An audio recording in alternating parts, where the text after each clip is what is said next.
Hi everyone, Alan from Newlands Pets. Now I'm filming this video after what was very, very hot days, and now it's tipped down with rain and it's not as hot. But we are expecting hot weather for at some point through the summer, and if not, we're going to get it next year or whenever we get it basically. What I wanted to make a video about is walking your dogs in the heat.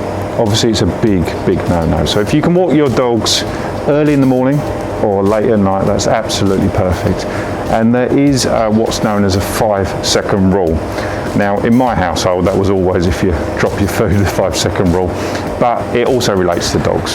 So if you're walking your dog on a surface that you think is warm, if you can't hold your hand on it for 5 seconds without being uncomfortable, then it's too hot basically. Now I would extend it. I'd be super cautious with these sort of things, always be super cautious.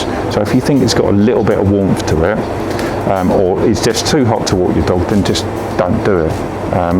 You're much better off if the pavement is way too hot, or the weather is way too hot, just to skip a walk or wait until the evening.